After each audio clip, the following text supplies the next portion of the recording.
Raj TV. Okay ma'am, உங்களுக்கு இந்த joker படம் வந்து வேற ஒரு பரிமாணத்தில் வந்து நல்ல ஒரு நேம் இருக்குங்க. இப்போ ஒரு ஷோக்குள்ளே போகிறீங்க, நிறைய வந்து ட்ரோல் மெட்டீரியலாக வந்தது. அதை எப்படி பேலன்ஸ் பண்ணுறீங்க? இப்போ எப்படி வந்து அந்த மாதிரி ட்ரோல் பண்ணுறதுக்கு உங்களோட பதில் இல்லை அப்படின்னு என்ன சொல்லுறது? ஏன்னா இன்னமும் கண்டினியூ ஆகிட்டு தான் இருக்குது. ட்ரோல் வந்து எப்போவுமே நான் அதை பெருசாக எனக்கு அஃபெக்ட் பண்ணது கிடையாது.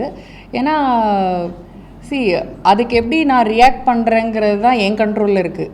அவங்களோட ஆக்ஷன் என் கண்ட்ரோலில் இல்லை. ஸோ என்னோடய ரியாக்ஷன் என் கண்ட்ரோலில் இருக்குன்ற போது அதை நான் பெருசாக எடுத்துக்க மாட்டேன், இக்னோர் பண்ணிவிடுவேன்.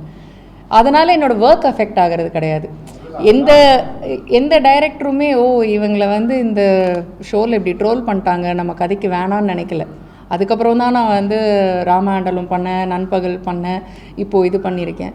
ஸோ அது என்ன அஃபெக்ட் பண்ணுறது இல்லை. மேபி எல்லாருக்கும் நம்மளை பிடிக்கணும்னு அவசியம் கிடையாது.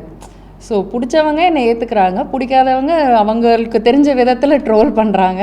ஸோ ஓகே தான், எனக்கு அதை எஃபெக்ட் பண்ணல.